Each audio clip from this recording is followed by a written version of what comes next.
51년 전 이소룡의 안바 기술 흔적. 그래플링 마스터 진 르벨은 이소룡을 가르쳤는가? 진 르벨의 진실과 허구. 이소룡이 열정을 다한 1973년의 용쟁 호투는 이소룡이 세계적인 액션 스타로 비상하는 기념비적인 무술 영화가 됩니다. 하지만 용쟁 호투의 개봉을 한 달여를 앞두고 갑자기 생을 맞춰 이소룡은 자신의 세계적 성공을 보지 못하게 됩니다. 어려서부터 다양한 무술을 접하고 무술을 학자적으로 접근했던 이소룡은 51년 전 용쟁 호투에서 현대의 종합격투기에서 볼 법한 기술인 안바를 선보입니다. 상체 관절기인 안바는 상대방의 어깨나 팔을 가동 범위 이상으로 꺾어 고통을 주는 기술을 말합니다. 가동 범위 이상으로 심하게 꺾으면 인대가 손상되거나 탈골 혹은 뼈가 부러질 수도 있는 치명적인 기술입니다. 요즘은 종합격투기가 대중화되어 보기에도 익숙한 기술이지만 당시엔 새로운 모습이었습니다.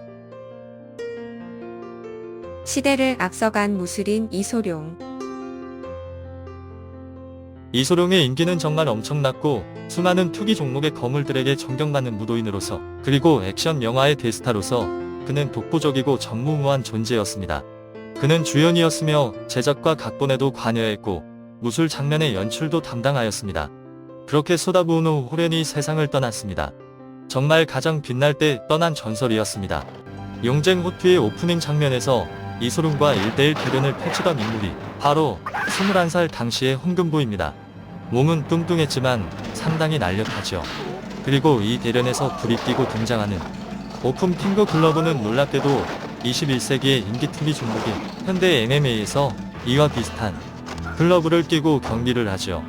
우리에게도 익히 알려진 격투기 스타 효도르가 바로 이 오픈 핑거 글러브를 끼고 경기한 인물입니다. 이소룡은 20년 이상을 앞서간 인물입니다. 이소룡은 상당한 타격가이지만 놀랍게도 서브미션에도 상당히 관심을 보였고 영화에서도 활용해서 역시 시대를 앞서간 인물입니다.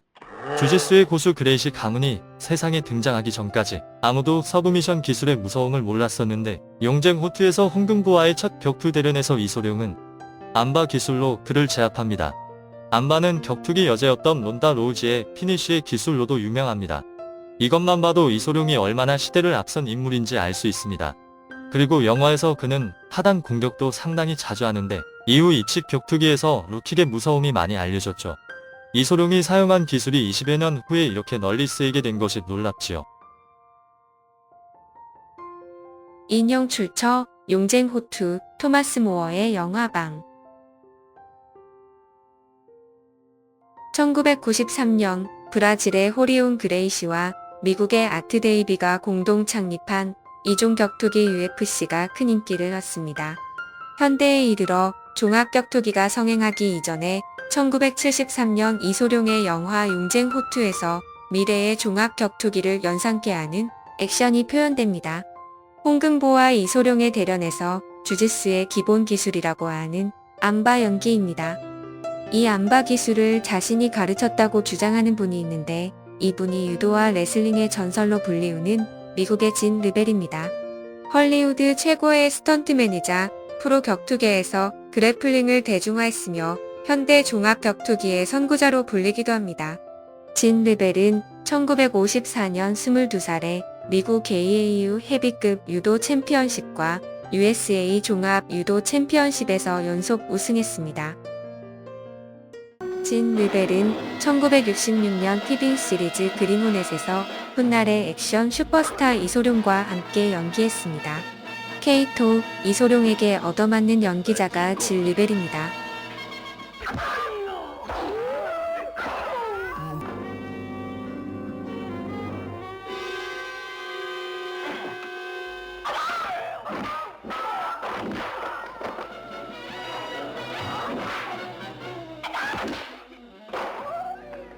(1967년엔) TV 드라마 아이언사이드에서 유도 강사와 학생으로 함께 출연합니다. 유도 사범 이소룡에게 기술 지도를 받는 연기자가 진 르벨입니다. 나는 이소룡의 그래플링 강사였다. 진 르벨은 용쟁 호투에서 이소룡이 나에게 당신에게 보여주려고 이 안발을 했다. 라고 주장하곤 했습니다. 진 르벨에 의하면 이소룡은 특히 자신의 도움을 받아 격투를 탐구하는데 관심이 있었고 이소룡이 르벨의 격투 기술을 소개받은 것은 그린온의 세션 동안이라고 했습니다. 비밀리에 이소룡이 1년간 자신의 도장에 방문해 이전에 본 적이 없는 쿵푸 동작과 발차기 방법을 가르쳐 주었고 자신은 그래플링 기술을 이소룡에게 전수했다고 말합니다. 르벨은 실제로 용쟁 호투에서 이소룡이 내가 가르쳤던 유도, 격투 기술 중 안발을 사용했다고 말했습니다. 진 르벨을 이소룡에게 소개한 사람은 그린호넷의 스턴트 코디네이터 베니 도빈스입니다. 베니는 르벨에게 전화해서 이소룡이라는 이름의 어떤 신인이 너와 같은 일을 하는 사람이 있으니 확인해 달라는 요청이었습니다. 물론 베니는 유도와 쿵후의 차이를 몰랐습니다. 이소룡은 130파운드 정도의 작은 체구에도 불구하고 엄청난 상체를 가지고 있었습니다. 미국 유머에 익숙하지 않은 중국 배우 이소룡은 르벨이 그를 어깨 위로 번쩍 들어올려 세트장 계단을 오르락 내리락 했을 때 그가 그것을 어떻게 생각할지 몰랐습니다. 스턴트맨과 레슬링 선수들은 그들만의 유머를 가지고 있는데 처음에 이소룡은 내 장난을 그다지 친절하게 받아들이지 않았습니다. 라고 웃으며 말했습니다. 르벨은 이소룡에게 헤드락을 걸어 레슬링 선수들이 말하는 웅크린 넬슨 자세로 붙잡기도 하고 앉아서 이소룡에게 안바 기술로 그를 공경에 빠뜨리기도 했습니다. 결국 그는 우리가 그를 우리 그룹에 환영한다는 것을 깨달았고 머지않아 나머지 소란스러운 스턴트맨들과 잘 어울렸습니다. 르벨과 이소룡은 친구가 되었고 서로의 도장에서 자주 훈련을 받았습니다. 이소룡이 르벨의 격투 기술을 소개받은 것은 이 세션 동안이었고 그 대가로 이소룡은 르벨에게 발차기 방법을 가르쳤다고 말합니다. 이소룡이 유도를 배우기로 한 결심은 이때 자신의 실력을 알아보고 이봐 르벨, 난 이걸 배워야 해 라고 선언했다는 주장이었습니다. 더구나 1년 내내 비밀리에 이소룡에게 그라운드에서의 피니시 홀드, 암락, 레그락, 넥락을 가르쳤으며 테이크다운도 가르쳤다고 덧붙였습니다. 그러나 이소룡이 진 르벨에게 1년 동안 그래플링을 배웠다는 증거는 전혀 없었고 그런 상황을 본 제자나 주변인도 없었습니다. 르벨이 출연한 그린호넷은 1966년 9월 20일경에 촬영되었습니다. 르벨이 그린호넷에 참여한 유일한 에피소드입니다. 하지만 존 리틀이 조사한 바에 따르면 이소룡의 로스앤젤레스 쿵푸 학교는 1966년에 아직 개설되지 않았고 1967년 2월이 되어서야 실제로 영업을 시작했습니다. 르벨이 아직 존재하지도 않는 학교로 이소룡을 만나러 온다는 것은 말도 안 되는 일이었습니다. 더욱이 이소룡이 르벨과 개인적으로 1년 동안 공부했다는 주장에는 확증적인 증거가 부족하고 메모를 철저하게 하는 이소룡의 주간 일기 항목에는 진 르벨의 경우 스케줄이나 메모, 르벨의 이름조차도 전혀 언급이 없었다고 합니다. 르벨이 참여한 그린호넷 1966년부터 이소룡이 사망한 1973년까지도 전혀 진실과 허구. 하지만 미국의 작가이자 이소룡 연구가인 존 리틀은 진 르벨의 이 같은 주장은 거짓이고 르벨이 말하는 허위 사실은 기괴하기까지 하다고 합니다. 존 리틀은 이소룡의 실물 스케치와 메모 등을 열람할 수 있고 그 자료들을 토대로 편집까지 할 수 있는 자격을 갖고 있는 유일한 사람입니다. 또한 이소룡의 훈련 방법 및 철학에 관한 세계 최고의 권위자 중 한 명입니다. 진 르벨, 그는 이소룡에 대해 그다지 많이 알지 못했습니다. 르벨에게 이소룡에 대한 구체적인 사항을 물었을 때 그는 매우 모호해졌고 일반론적으로 말했습니다.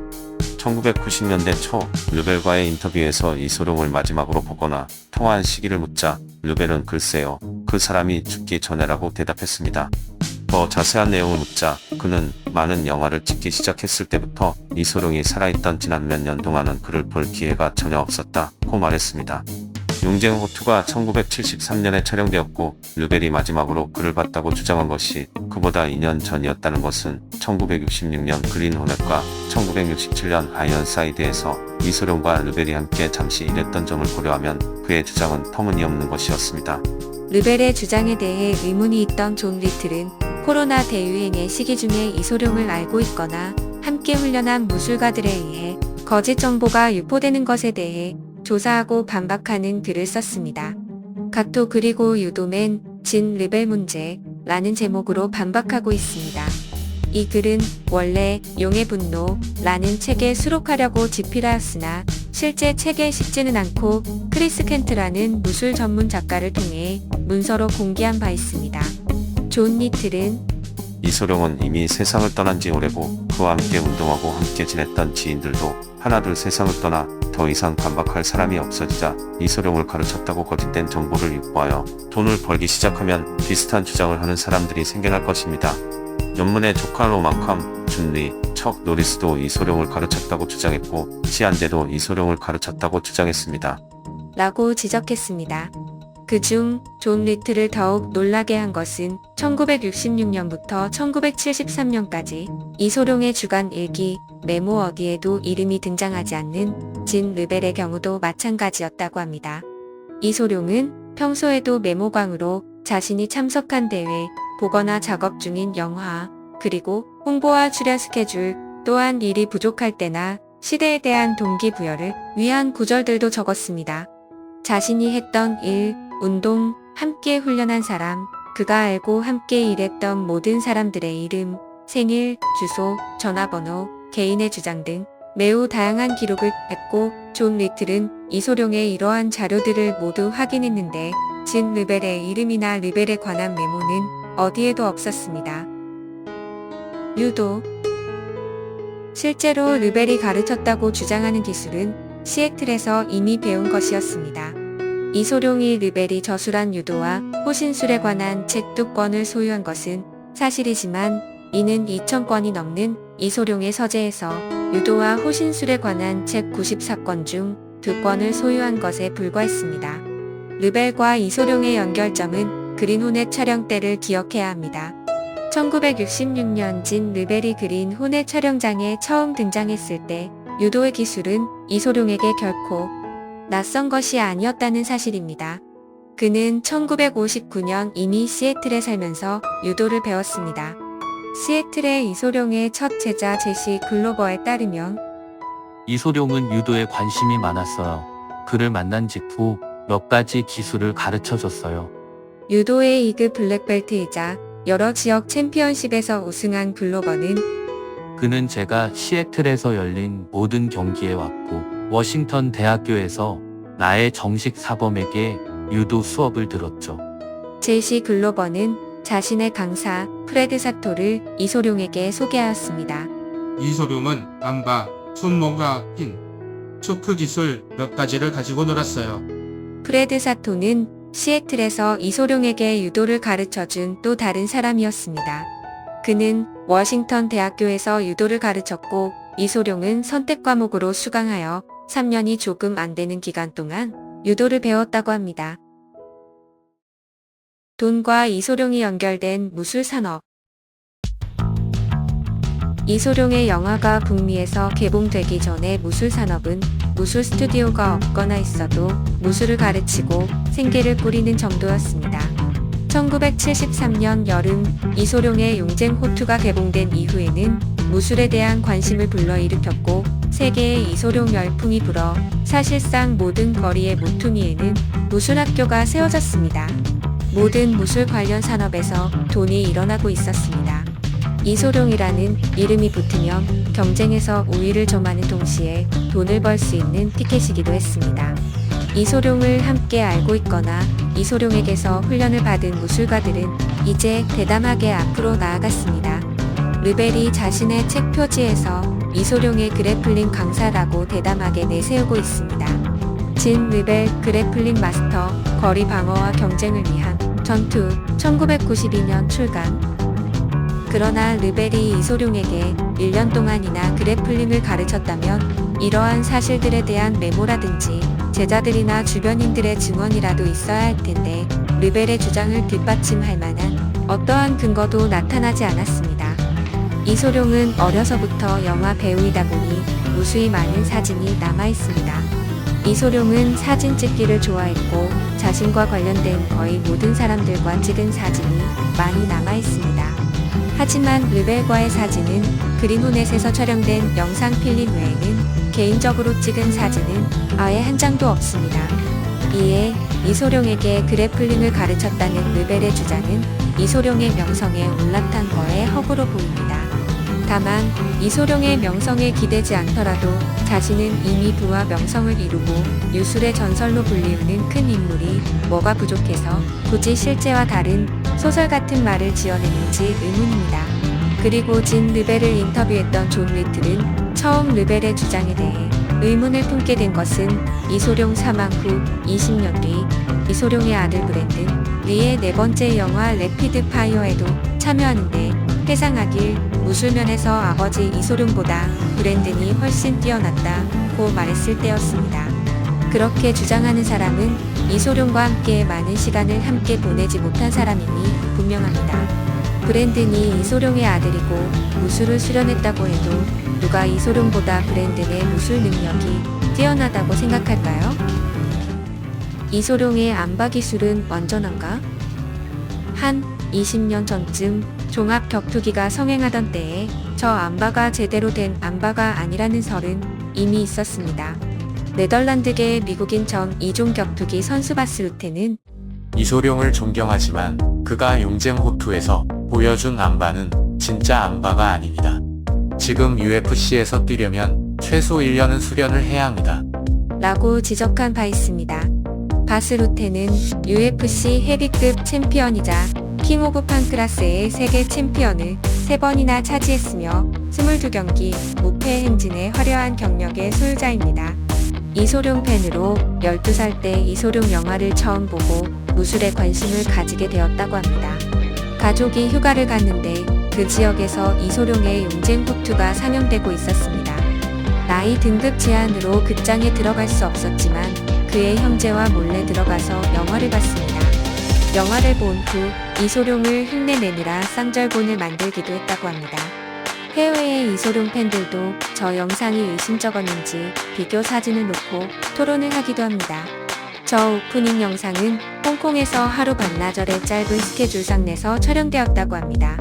이소룡의 영화가 상영될 당시엔 종합격투기라는 개념도 없던 시절이라 미래의 MMA를 예견하는 듯한 액션 연기로서는 좋았으나 기왕이면 시대를 앞서간 무술인으로 평가되는 이소룡답게 완벽주의자 이소룡답게 서브미션 안바 기술이 잘 표현되었으면 좋았을 텐데 아쉽게도 안전해 보이질 않는 안바가 되어 팬으로서 아쉬운 마음입니다. 이소룡의 유술에 대해 알아보다 보면 외국 사이트에 이소룡에게 그래플링 기술을 알려준 사람이 진 르벨이라는 관련 정보가 많이 있습니다. 르벨의 말은 영상을 보듯 설명이 구체적이어서 그대로 믿기 십상입니다.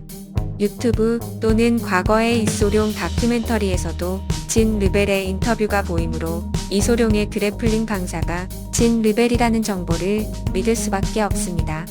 하지만 다행히도 진실이 무엇인지 의문을 가진 이소룡 전문가 존 리틀이 실물 자료와 인터뷰 등을 통해 알려진 자료들이 왜곡됐음을 검증하여 진실에 다가갈 수 있어서 다행으로 생각합니다. 이소룡이 세상을 떠난 지 오래고 연관된 제자나 주변 지인들조차 하나둘 세상을 떠나 진실을 증언하기 점점 더 어려워지니 안타까울 따름입니다. 유술의 대가진 르벨의 무술가로서의 위협은 존중하지만 이소룡과의 교류 등의 이야기가 실상과 다르게 전파된다면 슬픈 일이겠지요. 본 영상은 애초 진 르벨과 이소룡의 무술 교류, 이소룡에게 그래플링을 알려준 이야기로 만들 예정이었으나 이니셜 KN님이 정보가 왜곡되었음을 지적하여 문제점을 듣고 찾아보니 애초 제 생각과는 반대로 비판하는 경향의 영상을 만들게 되었습니다. 거짓은 오래고 진실은 쉽지 않음을 다시 한번 느끼면서 얽혀있는 사실들을 반대의 이야기로 풀어가느라 머리 좀 아팠습니다.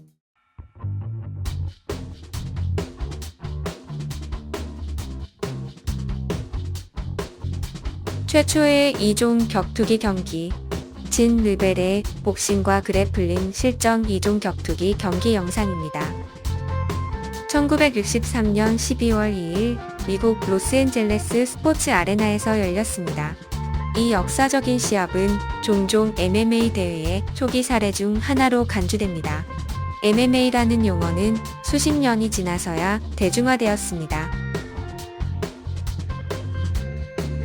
켄포 가라테의 마스터 에드 파커의 격려로 권투 선수 밀로 사베지와 유도와 레슬링, 주짓수 경력에 진 르벨 간의 최초의 2종 격투기 경기가 이뤄집니다.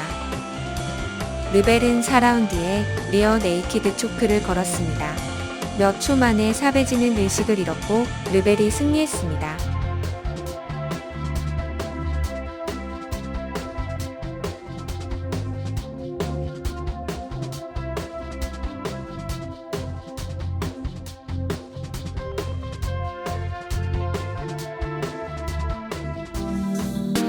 그리고 또 다른 2종 격투기 경기가 하나 더 있었습니다. 1976년 2월 26일 일본에서 세기의 대결이라는 2종 격투기 시합이었습니다. 세계 최고의 복서 무하마드 알리와 일본 최고의 프로레슬러 안토니오 이노키와의 유명한 경기였지만 무승부에 세기의 졸전이라는 평을 들었던 경기였습니다. 당시에 생중계를 시청했는데 발길질을 피하던 알리와 바닥에 누워서 빙빙 돌던 이노키 모습만 기억이 납니다. 어쨌든 이 떠들썩한 경기에 진 르벨이 심판으로 참여했었네요. 이소룡이 1970년 여름 척추를 다쳐 몇 달간 요양하면서 절권도에 대한 자신의 무술 시스템을 정리하여 집필하는데 그중 그래플링에 관한 연구의 흔적으로 동작에 대한 다양한 스케치가 나옵니다. 정확히 요양하던 시절의 그림인지 그 이전의 그림인지는 모르나 절권도 서적에 실려있는 그림 실력 좋은 이소룡의 그래플링 드로잉을 잠시 보여드리면서 영상을 마치겠습니다. 이번 영상 외에도 이소룡의 무술 탐구에 관한 이야기를 앞으로도 간단하게나마 몇 차례 더 풀어보도록 하겠습니다. 끝까지 봐주셔서 감사합니다.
클로바 더빙으로 제작한 AI 보이스입니다.